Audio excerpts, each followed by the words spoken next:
These are some of the assets that I've created for my Law and Order submission to that Blender Challenge. Evidence Room was the topic that I chose. And in a previous video, I showed how I modeled this document box. And what I want to do now is show you how I modeled this plastic crate. It's really easy to do. So if you're just getting started with Blender, this is an ideal way to start. So here I am in Blender, and my screencast keys are down here. And I'm going to start by pressing Shift-A, Mesh Plane. I'll press 7 to look from the top. Press Tab to go into edit mode. This is the Y-axis. I'm going to press SY to scale only in the Y. I'm going to pull it and sort of make it a rectangle shape like that. Okay, so now I'm going to press E to extrude. I'm going to pull up in the Z direction to make the height of my plastic crate. And I think I'm going to press A to select it all and SX to scale in the X and just make it a little bit narrower.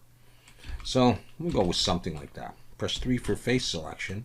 Select this top face and let's break this out, use it later. Press P and choose separate by selection. Press Tab to go back into object mode. So now this is a separate object from this. So select this one and press H to hide. Alright, so let's make our plastic crate out of this. There are lots of different types of crates, so this one is just going to be something of sort of my creation. Okay, so just before I start, let's check and make sure it's not flipped by looking at this. Okay, it's blue on the outside, and don't worry about the red on the inside. That's fine.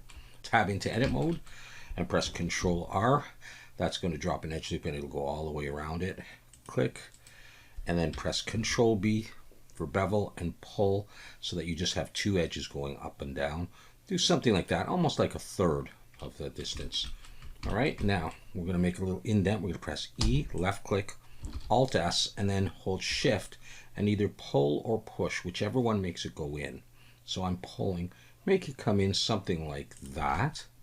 All right, now we have to get rid of some faces. Press 3 for face selection. Select this face, hold Shift and select that one, X, faces. So we got rid of that. So you have the beginning of what we need. Let's give this some thickness now.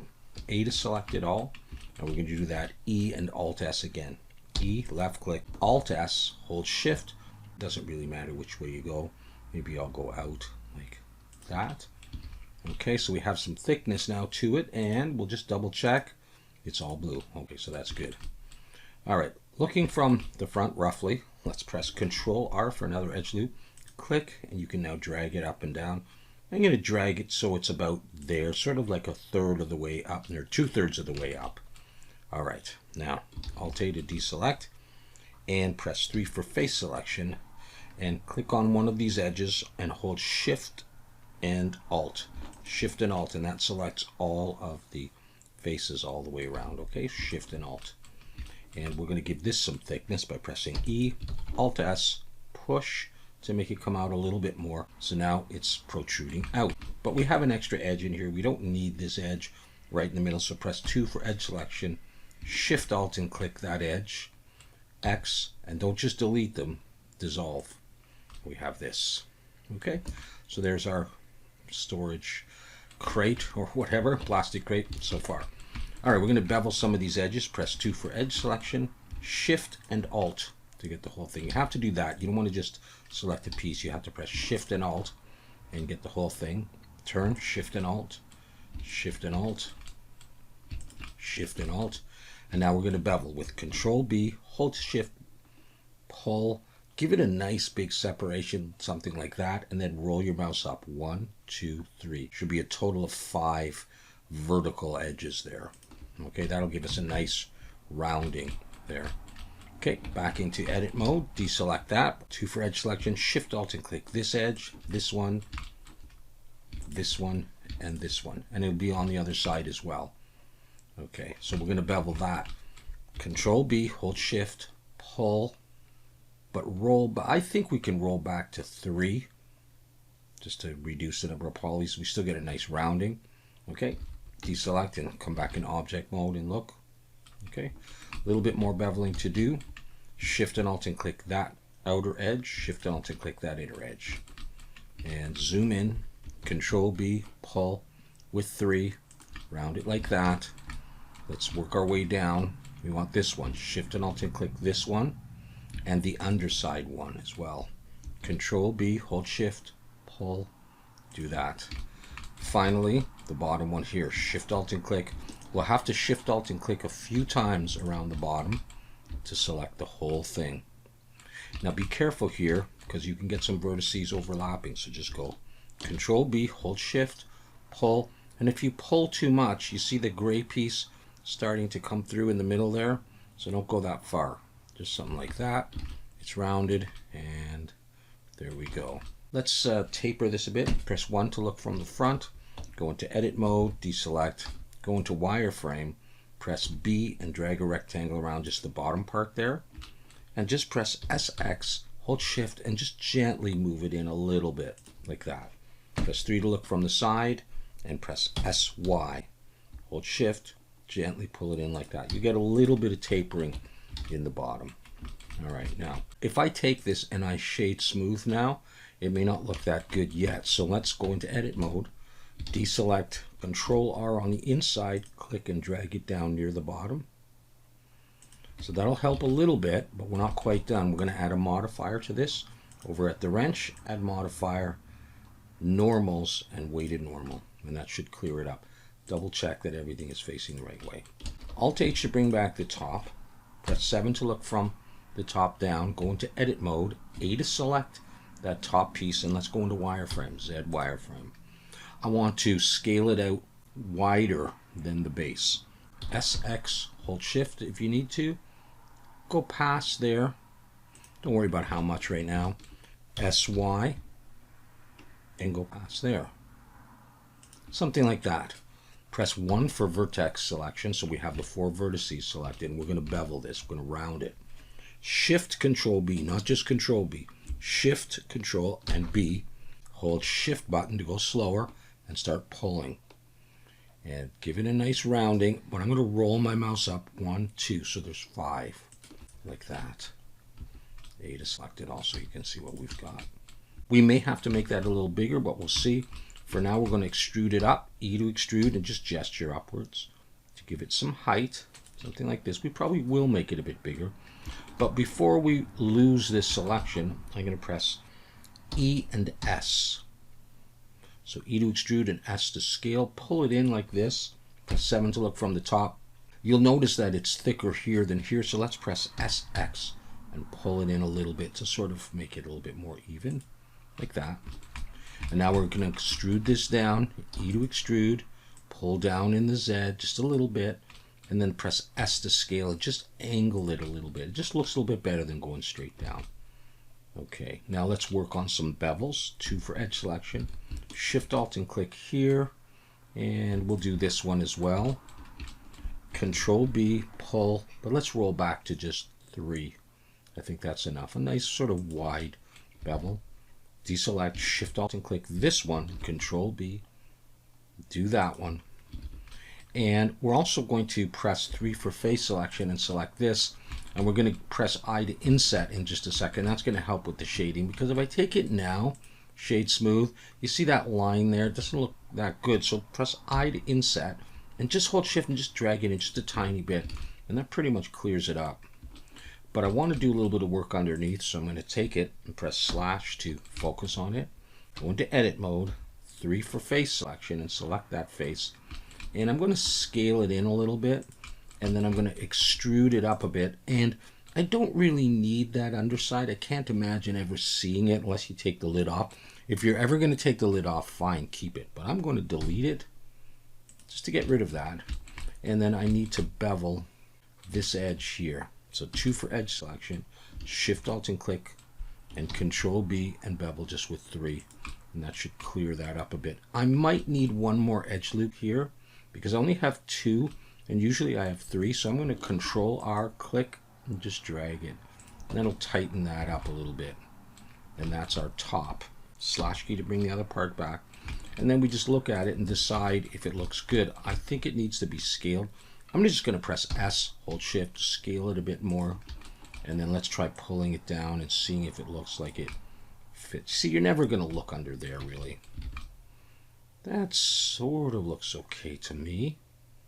Okay, you can adjust it in any way that you like. Let's check it out, though. Yeah, it's all blue. Now for the handles. I'm going to go into edit mode, press 3 for face selection, and select that face there. Shift D to duplicate it and pull it out in the Y. Now let's break that out. P, separate by selection, back into object mode, so it's a separate object we can work on. Go into edit mode and A to select it. Rotate X90 or RX90, like that. And let's extrude down, E to extrude, down like that. And then press 2 for edge selection and select that back edge there and pull it up a little bit so we get this slope thing. It's going to start to look like a handle very soon. All right, 3 for face selection, select the bottom, X faces, get rid of it. Select the back, X faces, we don't need that. What we need is this piece here. In edge selection, Shift Alt and click this edge and this one and this one. So we have just these sides and bevel. Control B, hold Shift, pull. 3 is probably enough. Give it a little bevel like this. Deselect, Shift and Alt and click that one. And we'll give that a bevel too. We don't want to have sharp edges on them. So this is what we end up with. Now let's just see what this looks like. If we take it, it might be a little bit long, protruding. So let's scale it in the Y. SY. Just make it a little shorter and then bring it in. See how it fits. Make sure it makes contact. We don't want it to stick out too much, but we also want to be able to see it. Something like that's probably not bad. Okay, we're not done with it yet though. Slash key. So this is what we're working with. Go into edit mode and select it all. Now you can use solidify, but I'm just going to press E, left click, Alt S like I did before, and push or pull. Now if you pull, the vertices may cross there. So I'm going to push and just make it bigger like that. Give it some thickness. And not too much, it's a piece of plastic. All right, now these faces are going to go against the crate, so we don't need them. So press 3 for face selection. Select this, press Control, select there, press Control, select there, and it'll jump all the way across. Let's delete those X faces. And now we're going to bevel this bottom lip because you could potentially see that. 2 for edge selection, Shift Alt and click, Shift Alt and click. And then just zoom in and Control B. Hold Shift, and we want 3. And that is the finished handle, like that. So you see, if you ever see underneath, there's some thickness to it. Okay, now double check once again. Is anything flipped? No.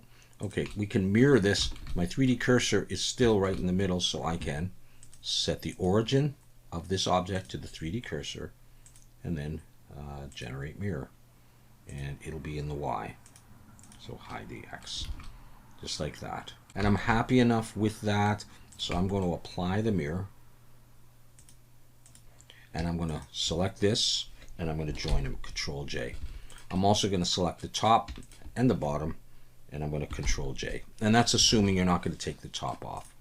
Now I'm going to come in, A to select it all, and because I joined things, I'm going to, just to be safe, press M, merge by distance. And there's nothing to get rid of. Because we did a good job, all right? And double check that everything's facing the right way. It's all blue. All right, now we're going to unwrap this. Let's go to UV editing.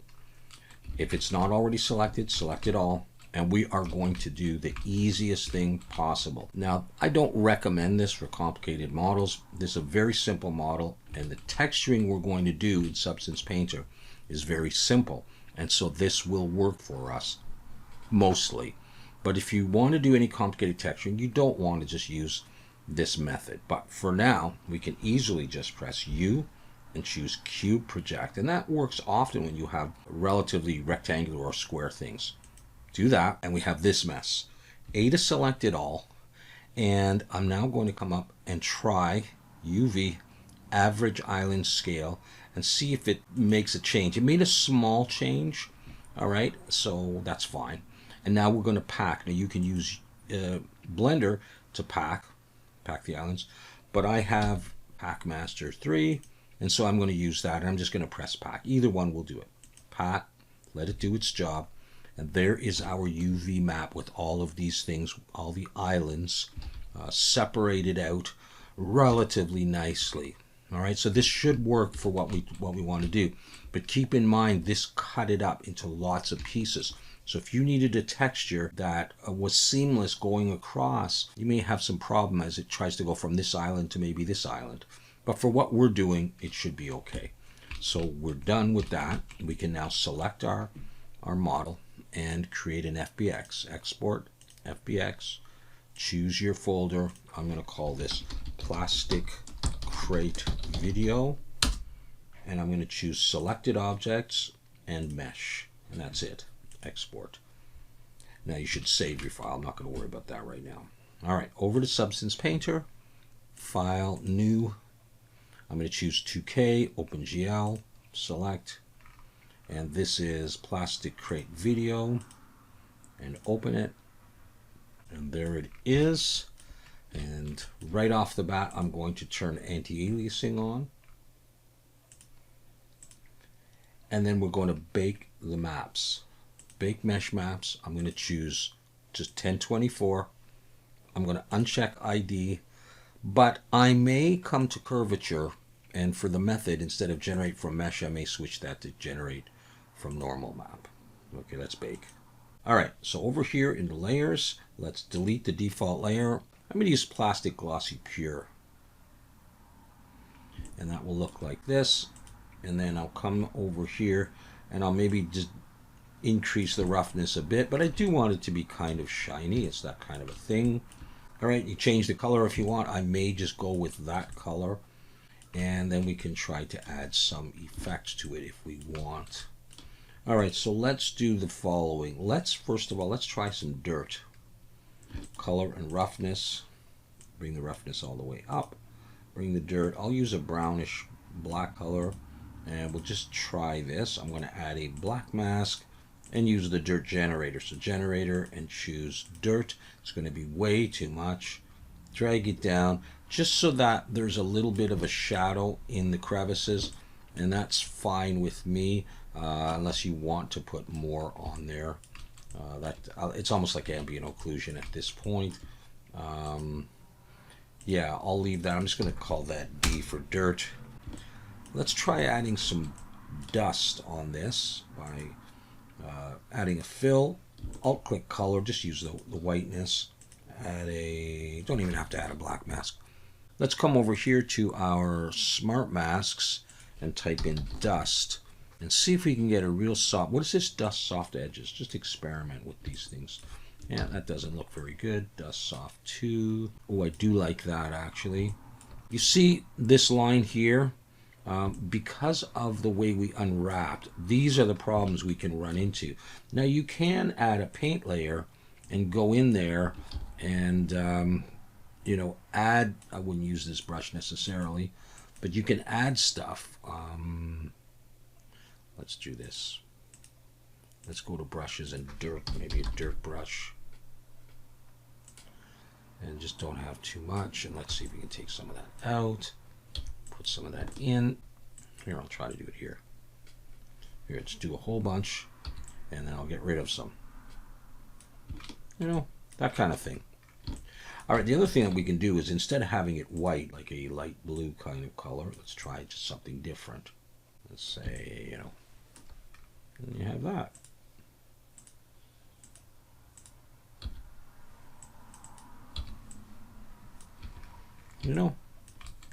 That looks okay. Maybe it is a little still too shiny. I don't know. Let's see what happens if we just play with the color a bit. And that. Yeah, okay. So whatever. Or you can go ahead and just paint in that stuff where you want it. All right, and let's say that you wanted to just add a label to this of some sort. Like I use this as an evidence box, right? And so if we want to add that label, I did this for the document box, and I'll do it here as well. I'm just going to quickly go to orthographic and snap to the top so it looks like that. I'm going to create a fill layer and alt-click color. I'm just going to use the base color, and I have to import my graphic, so I will do that. And just like I did before, I'm going to use this graphic here that I created. It's a JPEG file with a white background and black text. I'm going to open this and I'm going to define it as a texture into the current session. And there it is. And I'm going to drag that onto the base color. And that will go everywhere on it right now, which is fine for the moment. Let's press F1. That'll bring up the UVs. Hold shift as you grab a corner, pull it down, and you can see that there's a whole bunch of labels. So you can see it there, but it's everywhere. And we don't want that, so come up to UV wrap. Instead of repeat, choose none. And now we have just one, and we want it on the lid here. So hold the shift, make it smaller, and then just position it and decide how you want that to look. It's just like a piece of paper that's going to be stuck on there. Now you can put tape if you want. I don't actually have to be an orthographic now that I think about it. Go back to perspective, it looks a bit better. Let's say that's what I wanted. I might pinch it in a little bit like this. Okay, make it a bit bigger, and you can rotate this if you prefer. I'll just do that so it looks, you know, like somebody just taped it on, and it looks really perfect. So let's grunge it up just a little bit, considering we don't have that much grunge on the box or on the crate itself, and we could actually do something that would help this. Let's do that. Let's come back to this. Let's just call this L for label. Let's come back down here and add a fill, and alt click just height down. Drop the height down, maybe more than you need, so we can see what we're doing. Let's add a black mask and a fill, and add scratches in the grayscale. Search for scratches. Choose this last one. It should be default in your Substance Painter, and that's crazy. So just decrease the balance and maybe the scratch quantity and the width. Maybe we can add a bit of blur, and you know, just have a couple of things here and there. Okay, just to give it something. I think I'll just increase it so we actually see a few, and then we can come back to the height, which is the main part here. So I got -1.2, -0.7, maybe that's too much still, but we can see a little bit of damage here and there, and you can decide what you want to do with that. Okay, but we're going to come back up here to our label. Okay, and I think at this point I can, I may even have scratches on the label, looks like. Okay, that's fine. At this point I'm going to press F2 and just come back to this, and to put a little bit of grunge on this, the way I'm going to do it is I'm going to add a black mask and a paint layer, and then my thing is gone. I'm using a dirt brush. I believe it's still a dirt brush right now. Let's just make sure. Dirt brush. You can use any brush you want to try. Try dirt 1. Flow is up high, and I'm just going to paint in this area, and you can see that my label comes back, and I'm just going to paint it on and leave a little bit not there, so it looks a little bit grungy. Something like that, maybe. And then if you can always press X and it turns black, and you can paint some out, but I'm not going to do that. And when it's white, it's painting it in.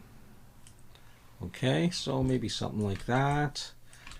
The label may be more grungy than the actual crate is, but you know, you get the idea. All right, press the tab to go into full screen. Maybe change the HDRI. I like this one here, so I'm just going to use that. And there's your crate. Pretty low poly.